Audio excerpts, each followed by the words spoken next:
अस्सलाम वालेकुम। उम्मीद है आप सब खैरियत से होंगे और आज हमारे पॉडकास्ट का टॉपिक बहुत इंटरेस्टिंग होगा, स्पेशली उन लोगों के लिए जिनको बिजनेस इमिग्रेशन में इंटरेस्ट है। आज हम बात करें कनाडा का फेमस बिजनेस इमिग्रेशन प्रोग्राम के बारे में, जिसका नाम है ICT यानी इंट्रा कंपनी ट्रांसफर प्रोग्राम। जब हम इंट्रा कंपनी ट्रांसफर प्रोग्राम को गूगल करते हैं तो इस पे बारे में बहुत सारी इन्फॉर्मेशन आती है जो कि कुछ हद तक सही नहीं मानी जा सकती। इसलिए हमारे साथ मौजूद हैं ताशफीन सर, जिनके पास पिछले 10 साल का एक्सपीरियंस है बिजनेस इमिग्रेशन वर्ल्ड का, और वो हमें प्रोवाइड करेंगे इनसाइट्स, वो इन्फॉर्मेशन जो आपको गूगल पे तो नहीं मिलेगी बिल्कुल भी। वो क्लाइंट्स जो ICT वर्क परमिट अप्लाई करना चाहते हैं उनको क्या करना चाहिए, क्या नहीं, क्या चैलेंजेस का सामना करना पड़ता है, कैसे ये प्रोसीजर पूरा वर्कआउट करता है। अस्सलाम वालेकुम सर, कैसे हैं आप? थैंक यू जी, वालेकुम सलाम। सर, हमें सबसे पहले आप बताएं ICT वर्क परमिट होता क्या है और इस वर्क परमिट के थ्रू हम कैसे अपना बिजनेस कनाडा में उसकी ब्रांच या सब्सिडायरी ओपन कर सकते हैं। ICT intra company transfer basically एक बिजनेस इमिग्रेशन है।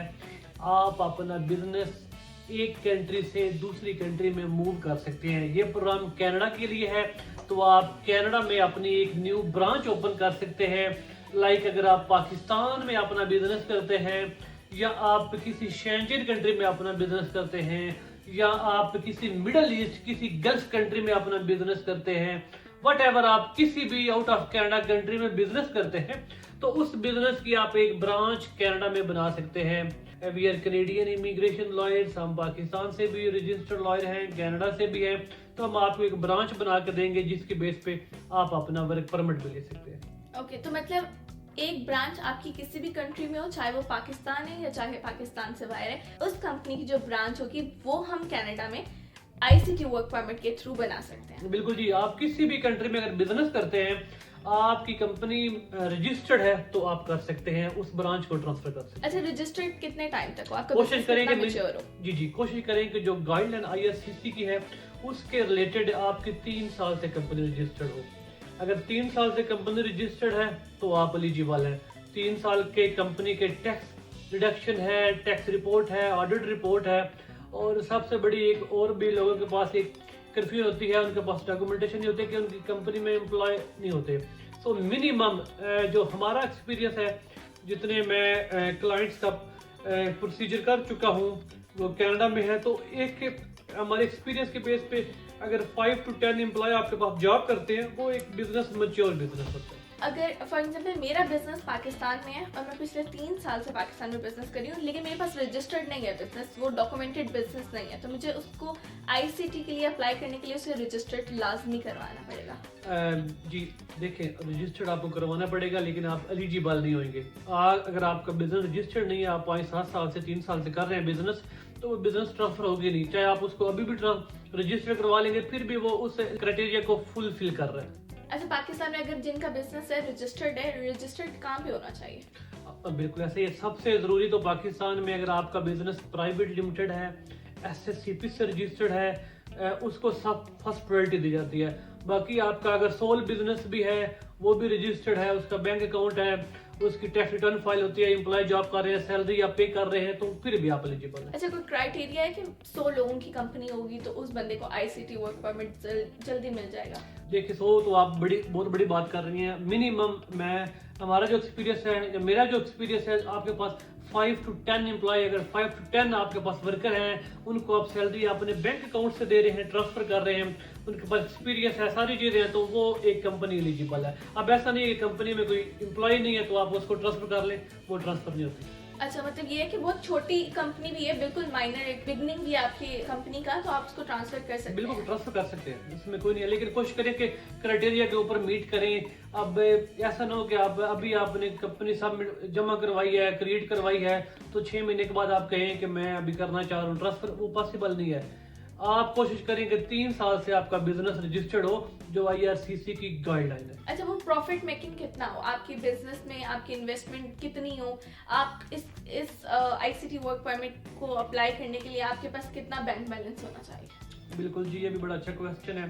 बिजनेस तो हर कोई बना सकता है, उसको वहाँ पे ट्रांसफर भी कर सकता है। मेन होती है आप बिजनेस किस लिए ट्रांसफर कर रहे हैं। आप बिजनेस ट्रांसफर कर रहे हैं कि हम एक तो बिजनेस भी रन करें, सेकंड अपनी फैमिली के साथ इमिग्रेशन भी ले सके। सो अगर आपके पास मिनिमम 100,000 कनेडियन डॉलर के प्रूफ ऑफ फंड है, $1,00,000 की आपके पास बैंक स्टेटमेंट है, क्लोजिंग बैलेंस है, तो आप आईसीटी में इमिग्रेशन ले सकते हैं।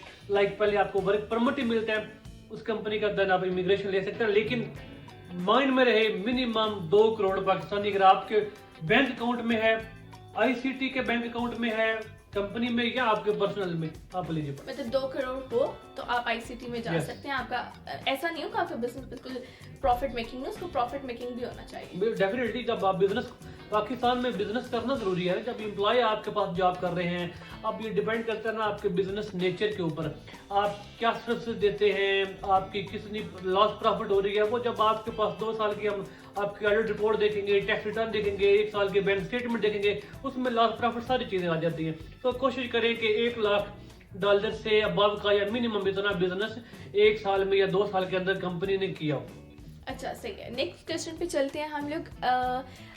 मैंने आईसीटी वर्क परमिट लिया आपसे, मुझे वर्क परमिट मिल गया, मैं कनाडा में लैंड हो गई, अब क्या होगा वहां पे? मेरा क्या बिजनेस होगा, एग्जिस्टिंग बिजनेस? डेफिनेटली जी, आपका हम सबसे पहले तो आपका बिजनेस क्रिएट करेंगे, डॉक्यूमेंटेशन बेस करेंगे। एज ए लॉयर हमारे पास पावर ऑफ अटॉर्नी होगी आपके बिजनेस की, हम आपके बिजनेस को देख रहे होंगे। सो जब आप कनाडा में लैंड करेंगी अपने बिजनेस की इमिग्रेशन, बिजनेस के वर्क परमिट के ऊपर, तो अब देखिए आपने तो हमें सिर्फ अपनी लीगल फीस पे की हुई है ना, हमने जो भी हमारी लीगल फीस बनती है आपसे पे की हुई है, आपसे ली हुई है हमने फीस, तो हम उस फीस के अंडर रह के ही आपका बिजनेस रजिस्टर करवा के आपको बिजनेस के तमाम डॉक्यूमेंटेशन आपके हैंड ओवर करेंगे, आपको बिजनेस स्टैब्लिश बिजनेस कर देंगे। बाकी आप बिजनेस का वहाँ पे ऑफिस का बिजनेस है, आपका कोई मैन्युफैक्चर का बिजनेस है, कोई सर्विस की कंपनी है, तो आप अपना ऑफिस लें, अपना वेयर हाउस लें, अपना बिजनेस स्टार्ट करें। जब भी बिजनेस की कोई भी लीगल इश्यूज आएंगे, जितनी भी लीगल उसमें रिस्पॉन्सिबिलिटीज होगी, तमाम को हम बैक एंड पर देख रहे होंगे। मतलब जब आप मुझे वर्क परमिट मिल गया उसके बाद भी हम आपके साथ एसोसिएट रहेंगे आफ्टर बिल्कुल पीआर तक, पीआर से भी आपको सिटीजनशिप तक हम अपनी तरफ से देंगे। और जब आप हमारे साथ अटैच हो जाएंगे, हम सिर्फ पाकिस्तान में नहीं है, हम कनाडा से भी डील करते हैं, कनाडा में भी हमारे ऑफिस हैं, तो हम आपको आपके बिजनेस को लॉन्ग टर्म, एक क्लाइंट हमारे साथ अटैच हो जाए तो वो फॉर एवर समझे, उसकी फैमिली, उसकी तमाम बिजनेस को हम मतलब फॉर एवर देखते हैं चीजों को। चलिए दैट्स वेरी गुड कि आपने बस ये नहीं किया कि परमिट दे दिया बस अब तुम नहीं, जाओ ऐसा अपना मुमकिन काम नहीं। जानो। हम पाकिस्तान में भी सर्विस देते हैं और वही क्लाइंट के साथ हम कनाडा में भी अटैच होते हैं, ताकि उनको किसी भी इश्यूज का उनको फेस ना करने पड़े, कोई भी इशू। चलिए आईसीटी की ना आईसीटी वर्क परमिट की ना प्रोसेसिंग टाइम पे बात कर लेते हैं, क्योंकि लोगों को बड़ा इशू होता है। जैसे कल हमने स्टार्टअप की बात की तो 4 साल लोग वेट नहीं कर सकते, C11 में भी प्रोसेसिंग टाइम बहुत लंबा है। आईसीटी का क्या हिसाब है? बिल्कुल ऐसे जी, आईसीटी में एक देखिए एक टाइम होता है कंपनी क्रिएशन का, स्टैब्लिश करने का, उसको मैच्योर करने का, वो तो डेफिनेटली अब मुझे आपके मैं विद इन 30 डेज भी आपको बिजनेस बना कर दे सकता हूँ, सारी चीजें उसकी रिक्वायरमेंट आपको कंप्लीट कर दे सकता हूँ। लेकिन आप बिजनेस को हमने प्रॉफिटेबल बनाना है, बिजनेस को हमने रन करना है, तो मैच्योर बिजनेस को करना है, वो 3-4 महीने उस बिजनेस में लग जाते हैं। अब जो आपकी प्रोडक्ट होती है हम उससे B2B करते हैं, कॉन्ट्रैक्ट करते हैं, अब अमाउंट ट्रांसफर करते हैं, क्लाइंट के साथ B2B हमारे एग्रीमेंट्स होते हैं, तो बिजनेस को थोड़ा मैच्योर करते हैं, देन हम आपका वर्क परमिट फाइल करते हैं। IRCC की जो गाइडलाइन है उसमें आईसीटी वर्क परमिट, अगर आप देखिए ये कंट्री टू कंट्री वेरी करता है ना, मोस्टली बिजनेस मैं समझता हूँ लोगों ने, पाकिस्तानियों ने भी, एशियन ने भी गल्फ कंट्री में अपने मूव किए हुए, वहां की कंपनी से वो मोस्टली करना चाह रहे थे आईसीटी। लेकिन आप गल्फ कंट्री में है तो मैं समझता हूँ आपको 8 वीक के अंदर, 2 to 3 मंथ के अंदर आपको रिप्लाई आ जाता है, आपकी अप्रूवल आ जाती है। पाकिस्तान से अगर आप कर रहे हैं, आप 1 माह, आप 4 वीक एक्स्ट्रा कर लें, आप 3 से 4 माह के अंदर आप अपनी अप्रूवल ले सकते हैं। 2 से 3 माह आपका, ये 4 महीने आपकी कंपनी स्टैब्लिश पे बाकी है। आप पाकिस्तान से अगर आप अप्लाई करना चाह रहे हैं 8 to 10 मंथ, मैं मिनिमम टाइम बता रहा हूँ, इतना टाइम आईसीटी के वर्क परमिट में या आईसीटी की कंपनी स्टैब्लिश करने में 8 to 10 मंथ तकरीबन टाइम लग जाता है। ओके 8 to 9 मंथ्स में मिनिमम ये हो जाता है, लेकिन प्रोसेसिंग में बहुत सारी चीज़ें आ जाती हैं, प्रोसेसिंग टाइम में डिलेज आ जाते हैं अनएक्सपेक्टेडली।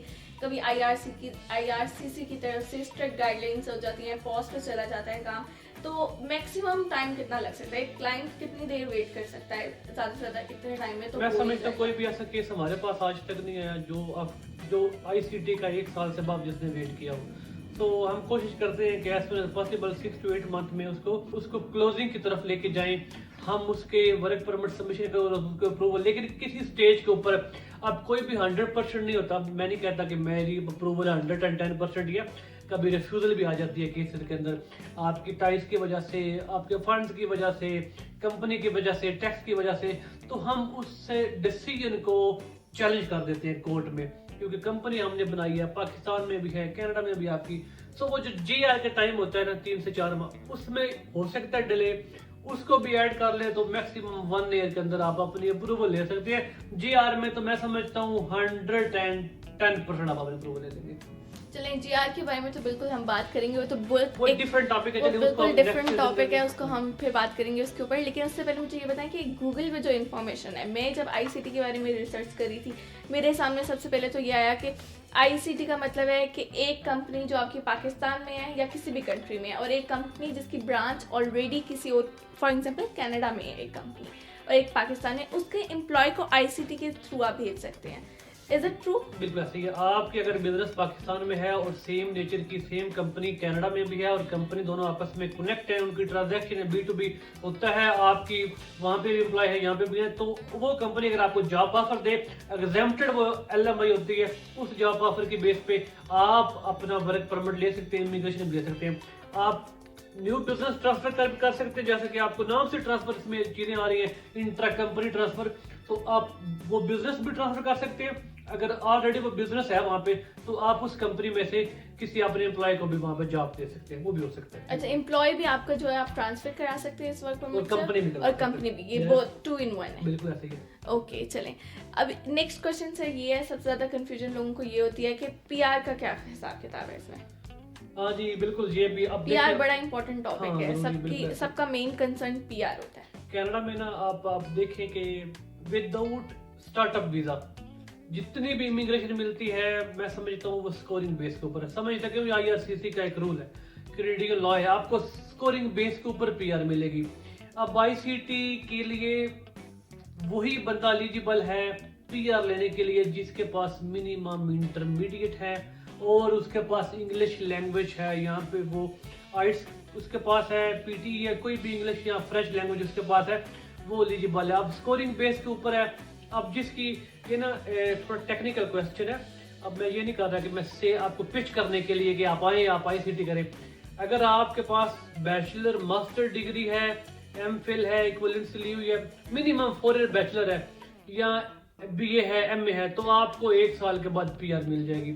आपके पास हाई स्कोर है। अगर आपकी सिंपल एजुकेशन FA है, सिंपल आपके पास इंटरमीडिएट है, तो आपको 2 से 3 साल भी लग सकते हैं स्कोरिंग पूरे करते हुए। जब आप कैनेडियन एक्सपीरियंस क्लास में आएंगे, CC क्लास में, तो उसके स्कोरिंग होते हैं फेडरल में डिफरेंट है, प्रोविंस में डिफरेंट है, ऑलमोस्ट 75 to 80 स्कोर होते हैं, वो आपकी प्रोफाइल में ऐड होते हैं, कुछ आपके स्कोर होते हैं। जब तक आपके स्कोर आपके स्कोरिंग को PNP को मीट नहीं करते, उस टाइम तक आपको PR नहीं मिलती। सो इंटरमीडिएट वाला 2 से 3 साल माइंड में रखे, बैचलर मास्टर MPhil वाले को after 1 year with family PR मिलता है। वैसे ICT जो है वो वर्क परमिट है, लेकिन आपकी एजुकेशन बहुत इंपॉर्टेंट रोल प्ले करती है। जितनी ज्यादा एजुकेशन आई स्कोर अच्छा होगा, PR के चांसेस उतने ज्यादा अच्छे होंगे। पाकिस्तान से कोई रिक्वायरमेंट नहीं है बिजनेस ट्रांसफर करने पे एजुकेशन की, आइट्स की, लाइक C11 की तरह कोई एजुकेशन नहीं इसमें। लेकिन जब आप इमिग्रेशन लेंगे इनसाइड कनाडा, फिर ये रिक्वायरमेंट्स हैं, मिनिमम इंटरमीडिएट, मिनिमम 5 आइट्स, ये होंगे तो आप एलिजिबल हैं। इसके ऊपर भी PR तब मिलेगी जब स्कोर पूरे होंगे। तो 1 साल में स्कोर पूरे नहीं होते, 2 से 3 साल लग ही जाते हैं। कोई आपको ये कहे कि भाईजान 1 ईयर PR मिल जाएगी, आपकी मैट्रिक इंटरमीडिएट है, तो वहां से भागे। अच्छा, मतलब ये साइन है, रेड फ्लैग है कि वो फ्रॉड करें या वो झूठा आपको गलत इन्फॉर्मेशन प्रोवाइड करें। जी 3 साल आपको PR वहाँ पे मूव होने के बाद 3 साल मिनिमम एक एवरेज पर्सन को PR लेने में लग जाते हैं। अच्छा, ये वर्क परमिट है तो कितने साल का वर्क परमिट है? ये वर्क परमिट वैसे तो लाइफ टाइम एक्सटेंड हो जाता है। अब आपने कनाडा में रह के क्या करना, जब आपको 7 साल में भी PR नहीं मिली तो फिर आप वापस आ जाए। अब 7 ईयर में तो PR मिल जाती है। 7 साल तक तो मेरा जो ICT का एक्सपीरियंस है, 7 ईयर तक मैंने अपने क्लाइंट्स को एक्सटेंशन लेकर दी हुई है। लेकिन आपको 2 से 3 साल मैक्सिमम आपको PR मिल जाती है। मोस्टली मेरे क्लाइंट्स को साल में PR मिल जाती है, लेकिन जिनकी एजुकेशन कम है, आइट्स कम है, तो उनको 2 से 3 साल के अंदर PR मिल जाएगी। ये तो बात होगी मेन एप्लीकेंट की। जी। अब हम बात करते हैं कि फैमिली, स्पाउस और वाइफ, वो क्योंकि ये ओपन वर्क परमिट ICT, तो क्या स्पाउस और आपकी जो बच्चे हैं वो आपके साथ वर्क परमिट के थ्रू जा सकते ये हैं? भी एक क्वेश्चन है जो कि बहुत सारे क्लाइंट को कंफ्यूज होती है इसके ऊपर। जो उसके नाम पाकिस्तान में बिजनेस है, जो मेन एप्लीकेंट है वो हमेशा क्लोज वर्क परमिट के ऊपर होता है। उसने वही बिजनेस, वही कंपनी रन करनी है कनाडा में। सो जो उसकी मिसेज या हस्बैंड स्पाउस होगा उसके पास होगा ओपन वर्क परमिट। वो कनाडा में कोई जॉब कर सकते हैं, कोई अपना न्यू बिजनेस कर सकता है। जो बच्चे उसके स्कूल गोइंग हैं, स्कूल जा रहे हैं, कॉलेज जा रहे हैं, यूनिवर्सिटी जा रहे हैं, उनके पास होगा स्टडी परमिट। वो अगर स्कूल गोइंग है, कॉलेज गोइंग है, यूनिवर्सिटी, तो वो अपना स्टडी भी कर सकते हैं। स्टडी परमिट के साथ साथ जो उनके एक्सपीरियंस रिलेटेड उनको वर्क मिलता है तो वो भी कर सकते हैं, वो भी एलिजिबल है। सो मेन के पास क्लोज, सेकंड के पास ओपन, बच्चों के पास स्टडी परमिट। स्टडी परमिट होता है, और ये कि बच्चों की जो एज लिमिट है वो 21 से बिलो। यस, 22 ईयर से, अगर आप अंडर 21 एज है आपके बच्चों की तो वो आपके साथ एलिजिबल है। 22 से बिलो। और मेन एप्लीकेंट की एज क्या हो? मेन एप्लीकेंट की एज की कोई इसमें रिक्वायरमेंट नहीं है। आप कोशिश करें कि मेन एप्लीकेंट तो 22 से अबव ही हो, लेकिन एज लिमिट कोई नहीं। आप 50, 70, 80 आपकी जो भी एज है, आपके ये प्रोफाइल है आपके बिजनेस के ऊपर। बिजनेस स्ट्रांग है, एज में कोई लिमिट नहीं है। सही है। जैसे हमारे पास C11 वो भी एक वर्क परमिट है, हमारे पास ICT भी वर्क परमिट है। तो एक एप्लीकेंट है, एक क्लाइंट है जो कंफ्यूज्ड है कि अब C11 चूज करूं क्योंकि उसको वर्क परमिट पे जाना है, तो उसके पास PR के लिए तो दोनों के रास्ते नहीं है, तो वो C11 चूज करे या ICT चूज करे?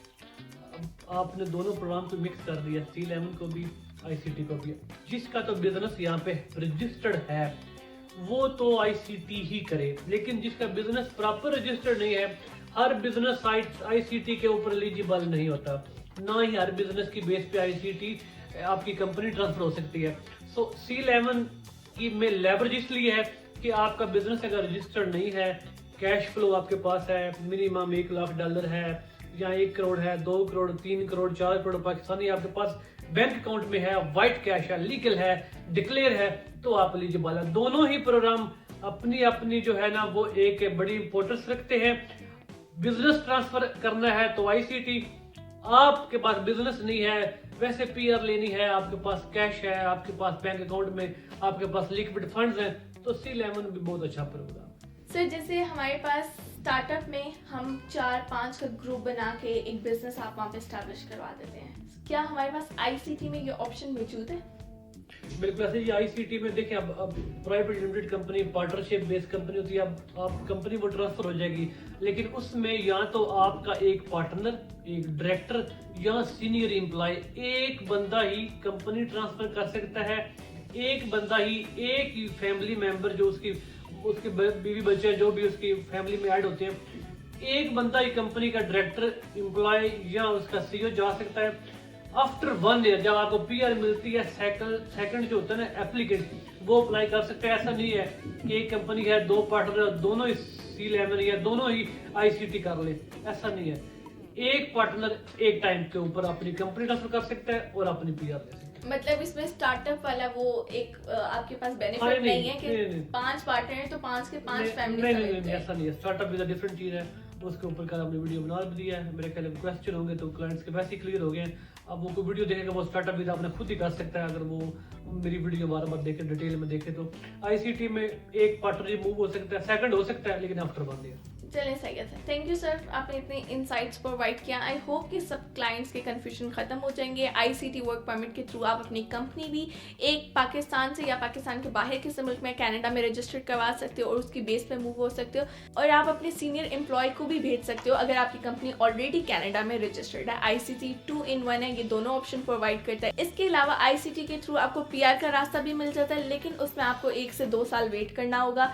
एक लंबा प्रोसेस है, वहाँ जाने के बाद आप परमानेंट रेजिडेंसी के लिए अप्लाई कर सकते हो। तो अगर आप भी अपनी ये ख्वाहिश पूरा करना चाहते हैं तो ताशरीन इमिग्रेशन सोल्यूशन से कांटेक्ट कर सकते हैं, हमारे ऑफिस विजिट कर सकते हैं, UN नंबर पर रब्ता कर सकते हैं। और जैसे हमने बताया कि सिर्फ आपको वर्क परमिट तक हमारी सर्विसेज नहीं आपके पास अवेलेबल होंगी, थ्रू आउट कनाडा जाने के बाद परमानेंट रेजिडेंसी तक आपको हम सर्विसेज प्रोवाइड करेंगे। इवन बिफोर दैट भी अगर आपको हमारी ज़रूरत होगी तो हमारी सर्विसेज आपके लिए हाजिर हैं। इसी के साथ अल्लाह हाफिज़ और देखते रहिए ताशरीन इमिग्रेशन सोल्यूशन की डिफरेंट प्लेटफॉर्म। हम इमिग्रेशन वर्ल्ड से लेटेस्ट न्यूज़ आपके साथ शेयर करते हैं, अपडेट रखते हैं आपको। अल्लाह हाफिज़।